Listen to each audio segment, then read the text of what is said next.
జై శ్రీరామ్. శ్రీమాత్రే నమః. శ్రీ గురుభ్యో నమః. 2025 సెప్టెంబర్ 7వ తారీఖు నుంచి 2025 సెప్టెంబర్ 13వ తారీఖు వరకు కూడా ఈ వారం యొక్క గోచార గ్రహస్థితులు ద్వాదశ రాశుల వాళ్ళకి, ద్వాదశ లగ్నాల వాళ్ళకి ఏ ఫలితాలు నిర్ణయించబోతూ ఉన్నాయి గోచారంలో ఉన్న గ్రహ దేవతలు మరియు వాటికి తగ్గ సంబంధిత పరిహారాలు, ఇవన్నీ కూడా మనం ఇప్పుడు పరిశీలిద్దాము. మొదటగా గోచార గ్రహ గమనాలు. మిథున రాశిలో దేవగురువు అయిన బృహస్పతి సంచారము, అలాగే తర్వాతి రాశి అయిన కర్కాటక రాశిలో శుక్రాచార్యుల వారి సంచారము, సింహరాశిలో సూర్యనారాయణమూర్తి, బుధ భగవానుడు, కేతుదేవుని యొక్క సంచారము, కన్యా రాశిలో మంగళ సంచారము, కుంభరాశిలో రాహుదేవుని సంచారము, ఆఖరిదైన మీనరాశిలో వక్రించిన శనీశ్వరుని సంచారము. చంద్రభగవానుడు ఈ వారము కుంభరాశి మొదలుకొని మేషరాశి వరకు కూడా ఆయన గోచార గమనాలు ఉంటాయి. ఈ గోచార గమనాల రీత్యా ఈ వారం ద్వాదశ రాశుల వాళ్ళకి, ద్వాదశ లగ్నాల వాళ్ళకి ఉండబోయే ఫలితాలు, దానితో పాటు ఈ వారం ఏదైనా ప్రత్యేకమైన గ్రహస్థితి ఉందా, ఏదైనా ఒక ప్రత్యేకమైన శుభాంశ కానీ లేదా జాగ్రత్తను సూచించే అంశం కానీ ఏదైనా ఉందా యూనిక్గా, ఈ విషయం మనం మొదటగా పరిశీలిద్దాం. అన్నిటికంటే ఈ వారం ఉన్న విశేషాంశం ఏంటంటే సూర్యనారాయణమూర్తి సింహరాశిలో ఆయన స్వస్థానగతుడై ఉండడము, అదొక విశేషాంశము. బుధ భగవానుడితోటి కూడి ఉండడము, అంటే రవి బుధులు సాధారణంగా మనం చూసుకుంటే ఒకటే రాశిలో మ్యాక్సిమం అనుకుంటారు, లేదా సూర్యనారాయణమూర్తికి ఒక రాశికి వెనకో ముందు ఆయన సంచారం ఉంటుంది. చాలా మనకి మోస్ట్ ఆఫ్ ద కేసెస్లో వాళ్ళిద్దరూ కూడా కలిసి ట్రావెల్ చేస్తూ ఉంటారు. అయితే ఈ కలిసి ట్రావెల్ చేయడము రవి బుధుల యొక్క యోగాన్ని బుధాదిత్య యోగం అని చెప్పి జ్యోతిష శాస్త్రం అభివర్ణిస్తూ ఉంది. ఈ బుధాదిత్య యోగము అన్ని రాశుల్లో వాళ్ళు సంచారం చేసినప్పుడు పూర్తి ఫలితాలను ఇవ్వదు. చాలామంది జాతకాల్లో బుధాదిత్య యోగం ఉంటుంది, కానీ కొంతమందికే ఈ బుధాదిత్య యోగం వర్తిస్తుంది. ఎవరికి జన్మజాతకంలో అంటే ఇప్పుడు బుధాదిత్య యోగం అందరికీ యూనిక్గా అప్లికేబిలిటీ ఉంటుంది. మేషరాశిలో, సింహరాశిలో, కన్యా రాశిలో రవి బుధులు, ఒకంత మిథున రాశిలో కూడా కొంత మనం కన్సిడర్ చేయొచ్చు. వీటిల్లో ఈ రాశుల్లో రవి బుధుల యొక్క సంచారము బుధాదిత్య యోగాన్ని చక్కగా త్రోచేస్తుంది. ఇప్పుడు బుధాదిత్య యోగం మీ జన్మ జాతకంలో ఉన్నా లేకపోయినా గోచారంలో బుధాదిత్య యోగాన్ని కలిగించే అంశము సింహరాశిలో రవి బుధుల కలయిక వల్ల ఉంటుంది. అసలు బుధాదిత్య యోగం అంటే ఏంటి, దీని రిజల్ట్స్ ఎలా ఉంటాయని మనం ఒక చిన్న క్యాలిక్యులేషన్ మనం తీసుకుంటే, అంటే చిన్న ఇంటర్ప్రిటేషన్ మనం తీసుకుంటే కనుక, ఉదాహరణకి ఒక 10 మంది వ్యాపారులు పక్కపక్కన ఉన్నారనుకోండి, ఉదాహరణకి చెప్తున్నాను. వాళ్ళల్లో అందరికీ వ్యాపారం బాగా సాగాలని ఉండదు, అందరూ ఒక్కళ్ళ దగ్గరికే వెళ్తూ ఉంటారు. ఆ ఒక్కళ్ళకే బుధాదిత్య యోగం అంటే బుధాదిత్య యోగము కొంతమంది ఉన్న వాళ్ళకి వాళ్ళ దగ్గరికే వెళ్తారనమాట. కొంతమందికి బుధాదిత్య యోగం లేకపోయినా కూడా వాళ్ళ దగ్గరికి వెళ్ళే ఛాన్సెస్ ఉంటాయి. ఇది మనం గమనించాల్సింది ఏంటంటే, గ్రహదేవతలు యోగాలు ప్రసాదించగలవు, గ్రహదేవతలు మన జాతకంలో యోగాలు లేకపోయినా యోగాన్ని ప్రసాదించగలవు, మన జాతకంలో అవయోగాలు ఉన్నా వాటిని తప్పించగలవు, అలాగే మన జాతకంలో లేని అవయోగాల్ని అవి ప్రసాదించగలవు, మన జాతకంలో ఉన్న యోగాలను అవి తగ్గించగలవు. అది మన ప్రవర్తన, మన నడత, మన నడవడిక మీద ఆధారపడి ఉంటుంది. మనం ఎలా ఉన్నామో, ఇప్పుడు నోరు మంచిదైతే ఊరు మంచిది అవుతుంది. సో ఈ వ్యాపారస్తులకి వాళ్ళకి మాటకారితనంతో వాళ్ళకి వ్యాపారం బాగా సాగుతుంది. బుధాదిత్య యోగం ఏంటంటే మెయిన్లీ అట్రాక్షన్ని క్రియేట్ చేస్తుంది. ఇది మళ్ళీ ఒక్కొక్క రాశిలో ఉన్నప్పుడు వాటి సిగ్నిఫికెన్స్ మారుతుంది. వాళ్ళు ఏ రాశుల్లో అంటే వాళ్ళు ఇచ్చే సిగ్నిఫికెన్స్ మారుతుంది. దశ అంతర్దశలను బట్టి కూడా ఈ క్యాలిక్యులేషన్స్ చేంజ్ అవుతూ ఉంటాయి. బట్ ఇప్పుడు ఏంటంటే మనకి ఓవరాల్గా గోచారంలో బుధాదిత్య యోగము ప్రతి రాశి వాళ్ళకి, ప్రతి లగ్నం వాళ్ళకి కూడా అప్లికేబిలిటీ ఉంటుంది. ఇది ఈ వారము. కాకపోతే ఇక్కడ కేతు భగవానుడు కూడా వాళ్ళిద్దరితోటి కలిసి ఉండడము, కొంత మనం రెమెడీ చేసుకుంటేనే ఈ బుధాదిత్య యోగాన్ని ప్రతి ఒక్కళ్ళం కూడా తీసుకోగలుగుతాము. ఇప్పుడు మామూలుగా అసలు ఈ వారం యొక్క గోచార గ్రహస్థితుల ఫలితాలు అన్ని రాశుల వాళ్ళకి ఎలా ఉన్నాయన్న విషయాన్ని మనం ఇప్పుడు పరిశీలిద్దాం. మేషరాశి వాళ్ళకి ఈ వారం యొక్క గోచార గ్రహస్థితులు. ఈ వారం మీకు స్లైట్గా షోల్డర్స్కి సంబంధించిన ఇబ్బందులు చాలా స్వల్పంగా వచ్చే అవకాశం ఉంది. భుజం బెణకడమో లేదా కొంచెం నొప్పి చేయడమో ఇలాంటిది ఏదన్నా చాలా స్వల్పంగా వస్తుంది. బట్ ఇలా రావడం మీకు ఒక రకంగా చెప్పాలంటే మీకు 3వ స్థానంలో గురు భగవానుడు ఉంటూ మీకు ఒక మంచి అంటే మీరు అనుకున్న పని అవ్వాలి కాబట్టి ఇలాంటిది ఏదైనా ఒక చిన్న వేళ్ళకి సంబంధించిన ఇబ్బంది రావచ్చు, చేతికి ఏదైనా చిన్న ఏమైనా కూరగాయలు కట్ చేస్తున్నప్పుడు ఏదైనా చిన్న గాయాలు జరగడం కావచ్చు, ఇలాంటివి ఏవైనా మీరు చూస్తారు.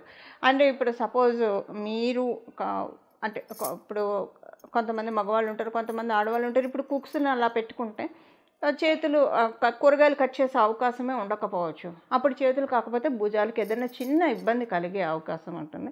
ఏదైనా కూడా అది మంచికే.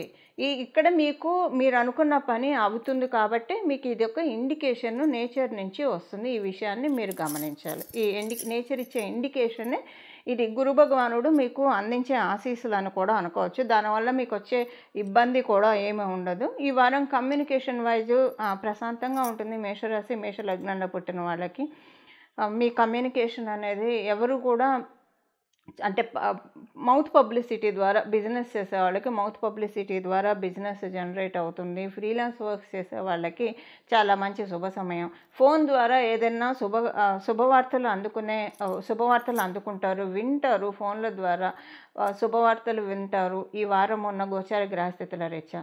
అలాగే సంతానానికి సంబంధించి మీకు ఏదైనా అసంతృప్తి ఉంటే ఇప్పుడు ఏంటంటే ఈ బుధాదిత్య యోగం ఒక్కొక్కరికి ఒక్కొక్క కోరిక తీరుస్తుంది. గోచారంలో ఉన్న ఈ బుధాదిత్య యోగము మీ రాశి వాళ్ళకి మీరు సంతానవతులు అయితే మీ సంతానం పట్ల మీకు ఏదైనా బాధ బెంగ ఉంటే అది తీరుతుంది.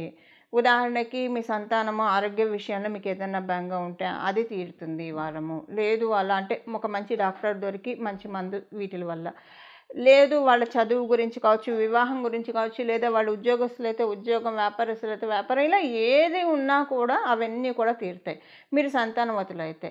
మీరు సంతానం గురించి మీకు ఇబ్బంది ఏం లేదు అంటే వాళ్ళ గురించి వాళ్ళు చక్కగా భగవంతుడి దయ వల్ల రత్నాలు లాంటి పిల్లలు పుట్టారు, వాళ్ళ గురించి మాకు బెంగ లేదు, అంతా చక్కగా వెళ్ళిపోతుంది అని అనుకుంటే మీకు ఏదైనా కోరుకుంటే అది తీరుతుంది. మీరు సంతానవతులు కాకపోతే అంటే మ్యారేజ్ కాకపోయినా లేదా సంతానం కోసం ప్రయత్నిస్తూ ఉన్న మీ ప్రయత్నాలు అనేవి సఫలీకృతం అవుతాయి. ఇది ఈ వారం యొక్క గోచార గ్రహస్థితుల ఫలితాలు మేషరాశి మేష లగ్నంలో పుట్టిన వాళ్ళకి. అది గృహంలో కొంత అనుకూలమైన వాతావరణం ఉంటుంది, దాంపత్యుల మధ్య ప్రశాంతత ఉంటుంది. మీరు వివాహ ప్రయత్నాలు చేస్తూ ఉంటే ఇప్పుడు నేను చెప్పాను కదా ఒక కోరిక తీరుతుందని చెప్పి, ఆ కోరిక కనుక మీరు మీ పిల్లలకు వివాహ ప్రయత్నాలు చేస్తూ అవ్వకపోయినా లేదా మీకు వివాహ ప్రయత్నాలు చేస్తూ అవ్వకపోయినా అది ఈ వారం చక్కగా సఫలీకృతం అవుతుంది. మీరు చేసే ప్రతి పని కూడా మీరు మొదలెట్టిన పనులు అంటే గత కొంతకాలంగా మీరు ఏదైతే అయితే బాగుండు అని అవ్వట్లేదు అని ఆలోచిస్తూ ఎదురు చూస్తూ బాధపడుతూ ఉన్నారో ఆ పనులు ఇప్పుడు నెరవేర్చే క్రమంలో బుధాదిత్యులు ఉన్నారు. దీనికి గురుబలం కూడా చాలా బాగా సపోర్ట్ చేస్తుంది. దానికి ఇండికేషన్ కూడా నేను మీకు చెప్పాను. భుజం నొప్పి రావచ్చు, లేదా చేతులు ఏదైనా చిన్న గాయాలు జరగచ్చు. ఏది జరిగినా అది ఒక గంట వరకు ఆ పెయిన్ ఉంటుంది అంతే. ఆ తర్వాత అంతా నార్మల్ అయిపోతుంది. కానీ ఆ పెయిన్ అంటే భగవంతుడు ఎప్పుడైనా యోగం ఇవ్వాలన్నప్పుడు కొంచెం దోషం ఉన్నప్పుడు ఏదైనా దోషం ఉంటే అది ఇలా తీసేస్తాడు. ఇప్పుడు మీకు దోషం ఉందని కాదు, ఇక్కడ కేతు భగవానుడు కూడా బుధాదిత్య యోగంలో ఉన్నాడు కాబట్టి మీకు పూర్తిగా యోగం అందాలి అని అంటే మీ జన్మజాతకం అనుకూలించకపోయినా పూర్తి యోగాన్ని ఇవ్వాలంటే ఇక్కడ గురు భగవానుడు ఇక్కడ చేసే మీకు యోగాన్ని ఆయన కూడా సపోర్ట్ చేస్తూ ఉన్నాడు కాబట్టి ఒక చిన్న అస్వస్థతతోటి మీకు ఆ దోషాన్ని తీసేసి మీకు యోగాన్ని కలిగించే క్రమంలో ఇది జరుగుతుంది తప్పించి అన్యానికి కాదు. అంటే వేరేగా కాదు, మీరు బాధపడటానికో ఇబ్బంది పడటానికో కానే కాదని గ్రహించండి. గ్రహదేవతలు ఎప్పుడూ కూడా మనల్ని ఆశీర్వదించడానికే ఉంటాయి. మనం చేసే పనులు చర్యల వల్ల వాటిని కొన్నిసార్లు కాపాడుకోలేకపోవచ్చు, కొన్నిసార్లు పాడు చేసుకోవచ్చు, అసలు కొన్నిసార్లు పాడైపోయిన వాటిని బాగు చేసుకోవచ్చు. ఇదంతా కూడా మనం అందుకే గ్రహం యొక్క తత్వాన్ని తెలుసుకొని మనం ఏ పనులు చేస్తే గ్రహాల యొక్క ప్రీతి కలుగుతుందనేది నేను తర్వాత కొన్నాళ్ళు అయిన తర్వాత అంటే ఒక 10 డేస్లో అలాగే నేను ప్రతి గ్రహానికి సంబంధించిన వీడియో ఒకటి చేస్తాను. సో దట్ నవగ్రహాల ప్రీతి కోసం అంటే జన్మజాతకం తెలిసినా తెలియకపోయినా నవగ్రహాల ప్రీతి కోసం ఏం చేయాలనేది మనం చూద్దాం. మెయిన్ ఈ వారము బుధాదిత్య యోగం ప్రతి రాశి వాళ్ళకి ప్రతి లగ్నం వాళ్ళకి అప్లికేబిలిటీ ఉంది. ఇప్పుడున్న ఈ బుధాదిత్య యోగము మనకి కాలపురుషుడు కుండలిలో నుంచి 5వ స్థానంలో ఏర్పడడం వల్ల ప్రతి ఒక్కళ్ళకి కూడా వాళ్ళ అనుకున్న పనులు అవ్వడానికి అవకాశం ఉంటుంది. ఇది ఎవరెవరికి ఏ ఏ పనులు అవుతాయి అనేది మనం రాసుల వారీగా నేను చెప్పాను కదా ఆల్రెడీ, మీ రాశి వాళ్ళకి ఏం పనులు అవుతాయని చెప్పి. ఇప్పుడు అసలు దానికోసం అలా మనకి ఆ పనులు అవ్వడానికి కేతు భగవానుడు అడ్డు చెప్తూ ఉన్నాడు. కేతు భగవానుడిని మనం ప్రసన్నం చేసుకుంటే కనుక గోచారంలో ఉన్న బుధాదిత్య యోగాన్ని కంప్లీట్గా మనం అందుకోగలుగుతాం. దీనికోసం చేయాల్సిన పరిహారము, ఈ వారం మొత్తం కూడా విష్ణు సహస్రనామం పారాయణం చేయడము. విష్ణు సహస్రనామం పారాయణం చేయడం సాధ్యపడని వాళ్ళు కనీసం వినడము, లేదా ఈ రెండు కూడా కుదరని వాళ్ళు శ్రీరామ రామ రామ అని మనసులో జపం చేసుకుంటూ ఉండడం. అసలు రామనామం తారక మంత్రం మనందరికీ తెలిసిందే, మోక్షప్రదం తారక మంత్రం అని మనందరికీ తెలిసిందే. ఈ వారం మొత్తం అసలు ఎప్పుడూ అనాల్సిందే, బట్ ఈ వారం మనకున్న యోగాల్ని మనం గోచారంలో ఇచ్చే యోగాల్ని మనం ఒడిసి పట్టుకోవడానికి ఎవరెవరి కామ్యాలను బట్టి వాళ్ళు అనుసరించి శ్రీరామ రామ రామ అని మనసులో అనుకుంటూ ఉంటే కనుక ఈ వారం అంతా బుధాదిత్య యోగం చక్కగా అందరం అనుభవించగలుగుతాము. మిగతా గ్రహస్థితులు ఇప్పుడు గురు శుక్రులు ఇద్దరూ కూడా ద్విద్వాదశాల్లో ఉన్నారు. ఇది కూడా ఒక మంచి అంటే శుభఛాయ పడిందని చెప్పాలి.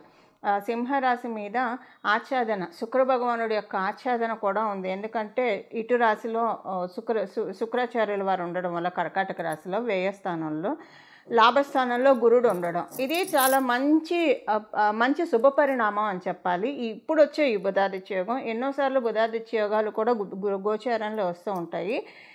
అసలు ఇలాంటి రాశిలో ఉన్నప్పుడే బలం ఉంటుంది, వీటికి కూడా ఇంకా బలాన్ని చేకూర్చేది. అంటే డబల్ ఇమ్యూనిటీని, మంచి స్ట్రెంగ్త్ని ప్రసాదించే గోచారం క్యాలిక్యులేషన్స్ కూడా ఉండాలి. ఇప్పుడు అలా ప్రసాదించే క్యాలిక్యులేషన్స్ సూర్యనారాయణమూర్తి నుంచి, అంటే సింహరాశి నుంచి లాభస్థానంలో గురు భగవానుడు ఉండడం కూడా దీనికి చాలా తోడ్పాటునిస్తూ ఉంది.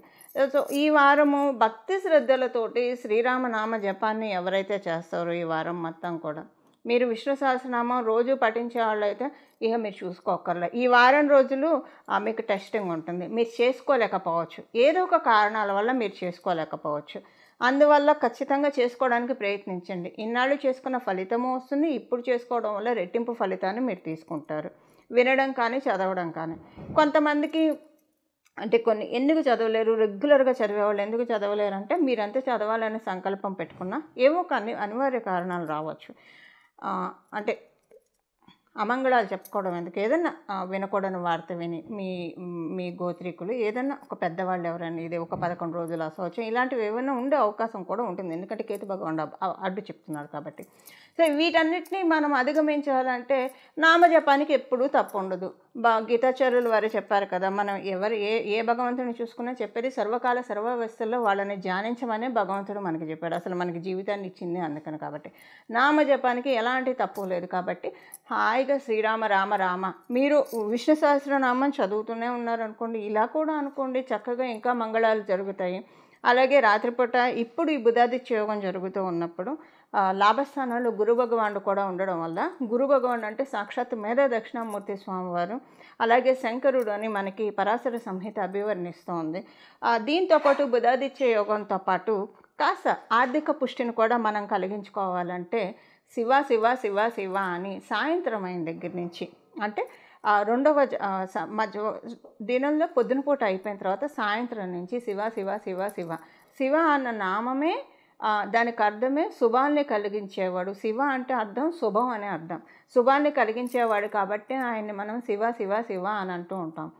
ఇలా అనడం వల్ల, అందుకే చూడండి, ఎవరైనా ఏదైనా మాట్లాడకూడని మాటలు మాట్లాడితే మన పూర్వీకులు మన పెద్దలు శివశివ అనేవాళ్ళు. శివశివ అని అంటే శుభం శుభం అని, అక్కడతోటి అది అమంగళం నాశనం అయిపోతుందని కూడా, ఇది అమంగళం ప్రతిహతం అవుగాక అనడానికి ఆల్టర్నేట్గా శివ శివ శివ అని కూడా వాడేవాళ్ళు.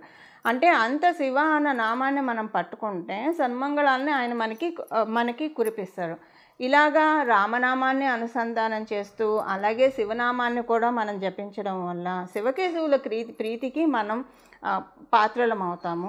అందులో ఇప్పుడు మనం ఉన్నది భాద్రపద మాసంలో కాబట్టి చక్కగా పౌర్ణమి ముందు గడియలు ఇద్దరిని జపించడం వల్ల గణేశుడి యొక్క ప్రీతి కూడా మనందరి జీవితాల్లో కలిగి ఎలాంటి విఘ్నాలు లేకుండా మనం అనుకున్న పనులన్నీ కూడా సజావుగా చక్కగా సాగుతాయి.